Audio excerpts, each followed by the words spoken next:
Hello, I am Venom Walker. In today's episode, we are talking about this. Enjoy.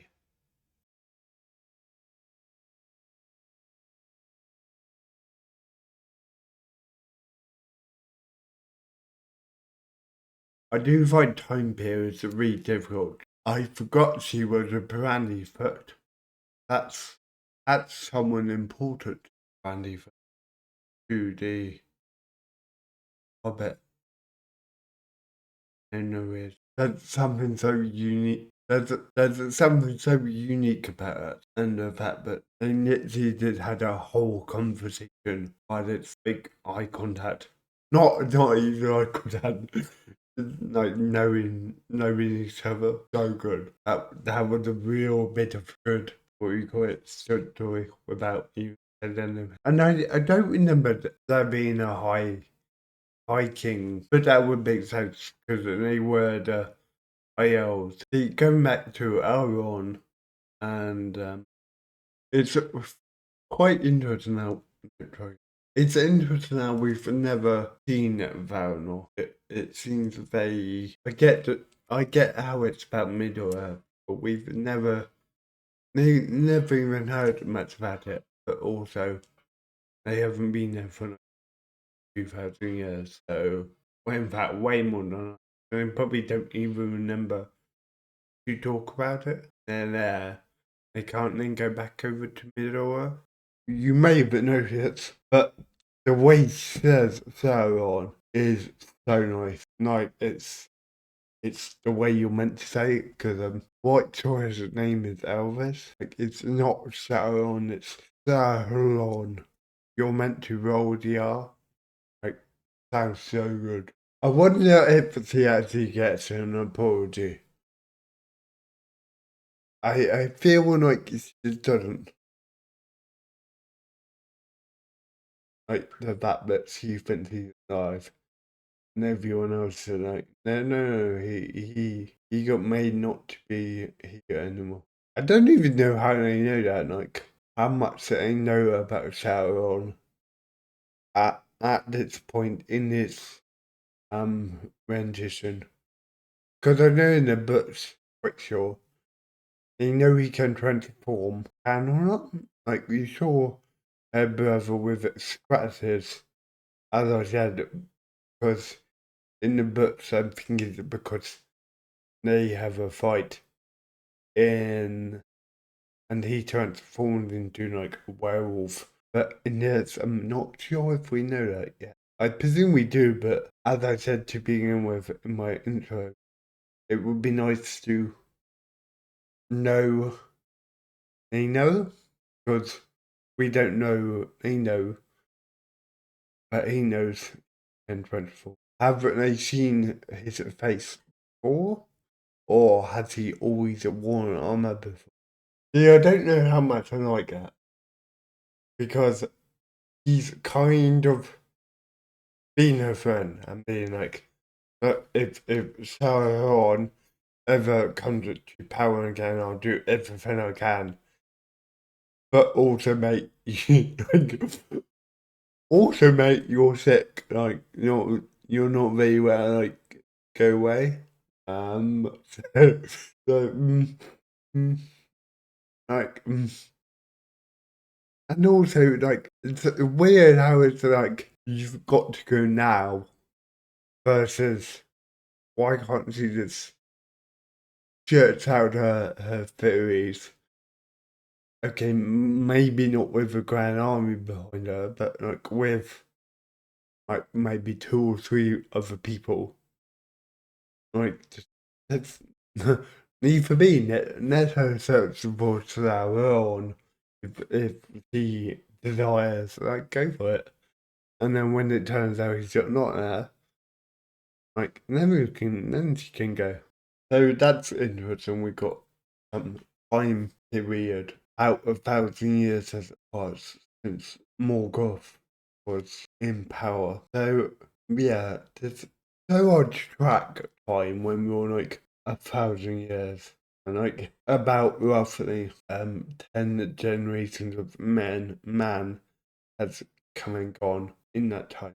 Uh, and then others obviously so many were still there around that interest.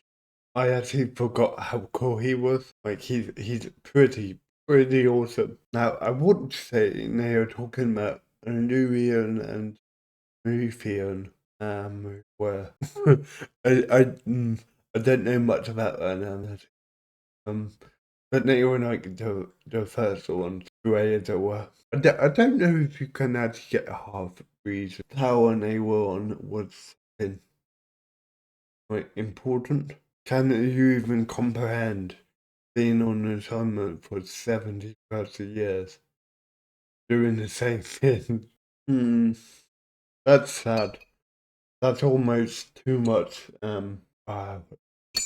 Perfect word for it. Quite a difficult topic, isn't it? It's like how much free reign do we have and free will who we are is always painted by something we've done before. And like as people, I mean, see that person there.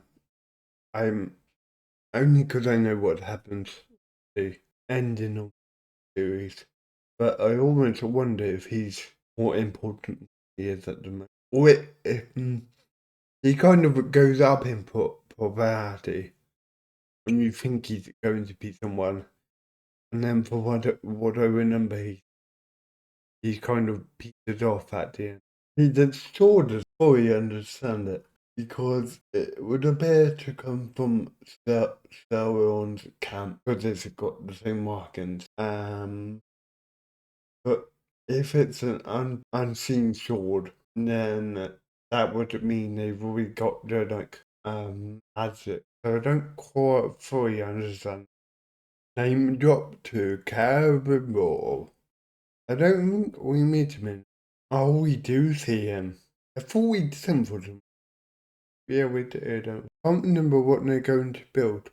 I feel like the only thing I'm not so keen on is kind of how Celebrimbor looks. I think I just imagine him from the Shadow of Mordor. I just picture him as at Celebrimbor. This one seems a bit too. And now the meteor, which I I don't know how much I like that. The person I don't know how they were meant to, how they came on in the books. I'm not sure. But it wasn't quite that way. And also, where does that originate from? Like, I don't quite get that. It's a kind of appears. Yeah, interesting.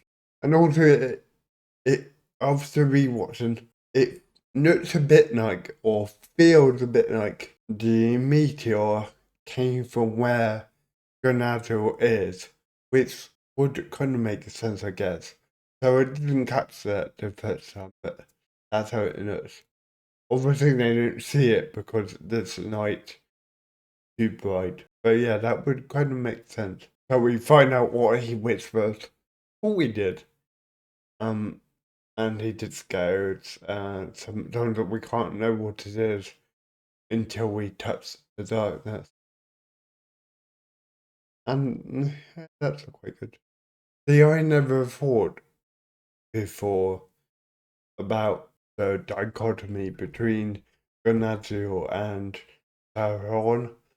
I thought it was a more Gandalf and Sauron, me polar opposites, but actually it's Galadriel and Sauron who Gandalf is kind of up there, but also Gandalf is only a servant of the good side, whereas Galadriel is the good side. It's the same how we don't see Galadriel in like the Return of the King right at the end, like fighting with the good side.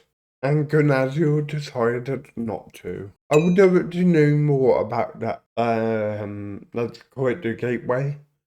Because like as I said, it kind of looks a bit like it can only be accessed from this side going back now. But that meteor came through, so I partly wonder if people can only come back through like at the same time as people go through. This is where we get a first A's joy. Because I feel like to begin with the elves were from space, Valinor, and then well, as I said, in this Morgoth attacks, so they attack back on Middle Earth. That kind of thing anyway. But I always want to know what the rules are. With like what's over.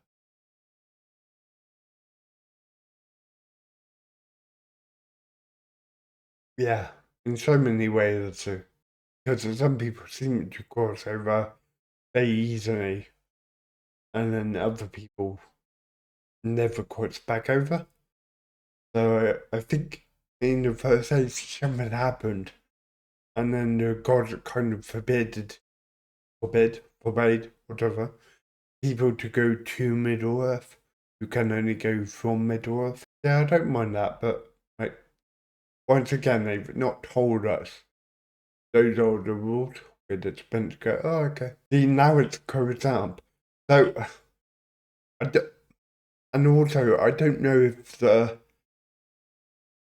special boat allows them to cross over, or if the people on the other side, like the higher gods, go, oh, there's people trying to come over, great, open the gate now. Maybe it doesn't matter, but also it does a bit. Like, for an example, if she now changed her mind and went, oh, actually, I do want to be in Valinor, could she now swim over to the gateway and would it just open up again? Or is it the boat? Like, do you have to be on the boat? Is that like part of the like transition? You can't be on the water. You can't be in the water. Got to be on it. Like, little tiny rules, I know, but they're rules. Whoa. There was a big mystery over who this guy was. I must admit, I kind of went the opposite way to a good guy. We presume he's good at the end of the series. Thank you for watching my videos. If you like what you've seen, don't forget to subscribe.